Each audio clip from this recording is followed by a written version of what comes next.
So yeah, here I am, one of the pioneers of flipped learning, and I'm going to talk about the value of lecturing in a flipped classroom. I just did it a few minutes ago. I used to say I haven't lectured since 2007, and you know what? I've changed that. I've said that many times over the years while I have been uh, doing presentations, and it was true. But this summer I had a conversation that rocked me. It was a conversation with Dr. Helene Marshall, who has been one of the early pioneers of flipped learning, and she developed what's called the SOFLA, S-O-F-L-A method, the synchronized online flipped learning approach. It's super awesome. And I was asking her some questions for a school I'm doing some consulting with, and I asked her some questions about how her SOFLA method, and she gave me, it's kind of a method that has like 8 steps. I may have the steps wrong. But she's got 8 steps, but there's one step that she does, so it's a synchronized online environment.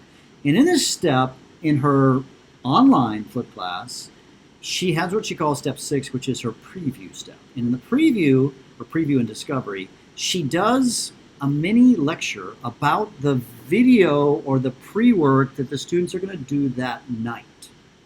Now, it's a mini one, so it's like, wait, you're going to give them the lecture ahead of time? And the answer is yes and sorta.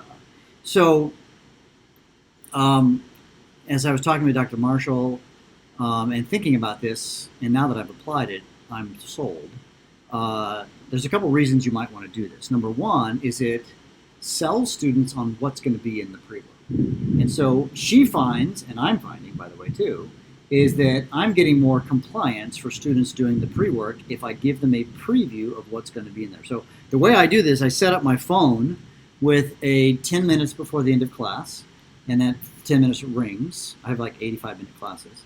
And 10 minutes, then I give a 5-minute mini lecture, and what I do is I look for I look at the video, which is actually kind of cool because I've made these videos years ago sometimes, and I haven't remember what's in it, and now I'm having to preview the content. And then I'm looking for the most important or the most difficult thing that they're going to pay attention to in this typically a video. And then the students, I do a mini lecture on it. I say, hey, tonight you're going to see this in the video when you watch this. I just did this just minutes ago, literally. It's the very end of school. I just had a class who walked out a door, and I did a mini lecture on the most difficult thing that they're going to face. And I went over, kids had good questions, and then they're going to watch it again tonight. So there's 2 reasons we're doing this. Number 1 is for compliance, increasing compliance. But number 2 is it's a cognitive load exercise. I'm giving the students some more background knowledge so that when they see it the second time, when they see it tonight, when they watch the video, they will be prepared to interact with it and do the more complex tasks in class the next day. So there's really 2 reasons, and that's really the big idea that I'm seeing in my class, is that it's increasing or decreasing, the cognitive load. So when they watch it, and they're just getting an additional exposure to a particularly difficult or concept or important concept ahead of time. So again, what's my process look like? I look at the pre-assigned work. So I did that this morning before class. And then I decided what was going to be my mini lecture about. I'm not going to cover everything. I'm just giving them a preview, key that, and it's no more than 5 minutes.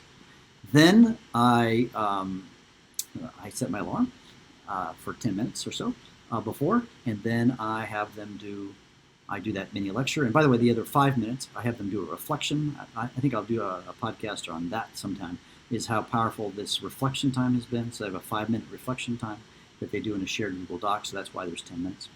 And so, I say all this, and I also want to acknowledge that I don't completely flip my classroom. So, because I have moved more to a mastery model. And so, in this case, it's kind of a weird thing. I have some students who are ready for the lecture tonight. Some people had watched the mini lecture, right? They had watched the content, and this was review for them. Some students, it was their first exposure for the material, but it was good for everybody because everybody's about in the same place, because I'm doing a really more of a flip mastery model. So if you're, and again, at a mastery model, they move through the content at a flexible pace. And so not everyone is on the same assignment on the same day. That's already happened here. I'm 2.5 weeks into school. And they're not all in the same place. They're all slightly different places in the curriculum of the content. And it works. I can never go back. So if you're interested more in mastery, I would encourage you to pick up my new book. My new book, The Mastery Learning Handbook, is available now. Go to the Mastery Learning Handbook.com, to learn more information and to get a copy of the book. Actually, just pre-orders at this time, but it comes out very soon, and you can make pre-orders at this time. So hey, you can make mastery learning a reality one time, but this is also sort of a flip thing because it's flip mixed. So I encourage you to learn more.